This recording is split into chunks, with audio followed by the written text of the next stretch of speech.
Hello everyone, welcome to my channel Shiksha world. तो आज मैं आपको जो पढ़ाने जा रही हूँ वो है औरंगजेब। आज मैं आपको मुग़ल वंश में औरंगजेब पढ़ा के इसके उत्तराधिकारी कंप्लीट करवा के आज मैं आपको मुग़ल वंश कंप्लीट करवाने वाली हूँ। ठीक है,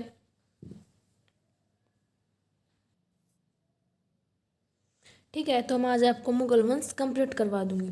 तो चलिए स्टार्ट करते हैं औरंगजेब से। उससे पहले मेरे चैनल को सब्सक्राइब करें।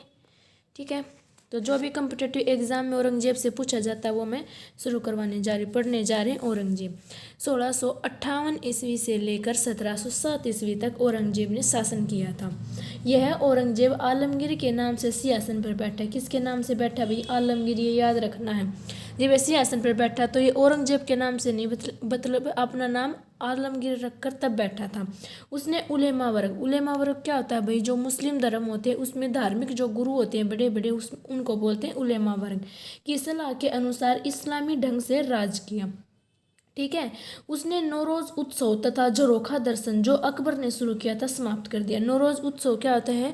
जो मुस्लिम धर्म होता है उनमें त्योहार होता है। ठीक है, और झरोखा दर्शन में क्या होता है भाई? अकबर ने एक झरोखा सा बना रखा था, मतलब एक खिड़की सी बना रखी थी। वो क्या करता था, उसमें आता था और अपनी प्रजा को दर्शन देता था, तो उसको झरोखा दर्शन बोलते थे। तो उसने ये भी खत्म करवा दिया था। ठीक है, उसने राज्य की गैर मुस्लिम जनता पर पुनः जजिया कर लगा दिया था। किसने हटाया था जजिया कर? अकबर ने हटाया था। गैर मुस्लिम मतलब जो हिंदू होते थे जजिया कर उन पर लगता था।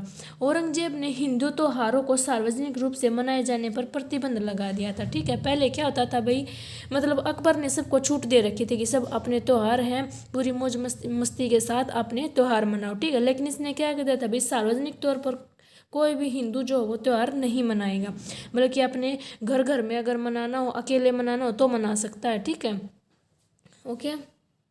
उसने राज्य में सार्वजनिक रूप से नृत्य तथा संगीत पर भी प्रतिबंध लगा दिया। उसका मानना क्या था कि युद्ध करो, जीतो, विजय हो और क्या करो, अपना साम्राज्य अच्छे से चलाओ। ये क्या होता है? नाच गाना। तो नृत्य और संगीत पर उसने प्रतिबंध लगा दिया था। जबकि वो खुद व्यक्तिगत जीवन में क्या करता था? कुशल वीणा वादक था, मतलब वो वीणा बजाता था। ठीक है, उसको वीणा बजाने का क्या था? एक पूरा शौक था। ठीक है, उसको वीणा बजाने का।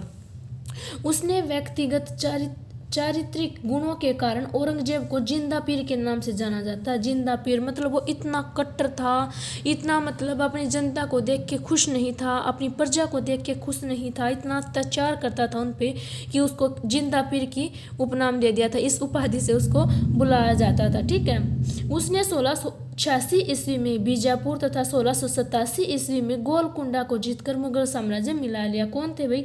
मतलब क्या था ये स्थान? बीजापुर हो गया और गोलकुंडा गया। ये दक्षिण भारत के स्थान थे, वहाँ पर क्या था? इनका बहुत महत्व था। तो दक्षिण भारत को भी इसने क्या कर लिया था? अपने साम्राज्य में मिला लिया था। ठीक है, औरंगजेब के समय में मुगल साम्राज्य क्षेत्रफल की दृष्टि से व्यापक था। मतलब इसने इतने युद्ध किए, इतने अपने साम्राज्य का विस्तार किया, बहुत ज़्यादा विस्तार किया। ठीक है, कहाँ से कहाँ तक विस्तार किया इसने? यह काबुल से लेकर चट्टगांव तक और कश्मीर से लेकर कावेरी नदी तक विस्तृत था।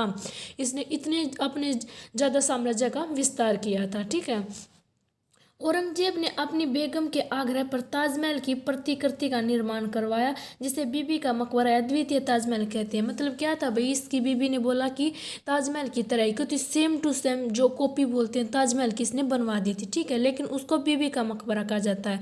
हालांकि ये उसी की तरह दिखता है, इसीलिए इसको द्वितीय ताजमहल के नाम से भी जाना जाता है। ठीक है, ठीक है, ये द्वितीय ताजमहल है। और जो बीबी का मकबरा कहाँ पर स्थित है भाई? ये औरंगाबाद में स्थित है। ठीक है, औरंगजेब की मृत्यु 1707 ईस्वी में हो गई थी। उसका मकबरा औरंगाबाद में स्थित है। उसका भी मकबरा कहाँ पर? औरंगाबाद में। फिर भाई औरंगजेब के बाद क्या हुआ भाई? ये राजा आए थे, लेकिन ये क्या थे? अयोग्य थे, इन्होंने कोई अच्छा शासन नहीं किया था, इसीलिए फिर क्या हुआ था? जल्द ही मुगल साम्राज्य का अंत हो गया था। ठीक है, जैसे कौन कौन से थे?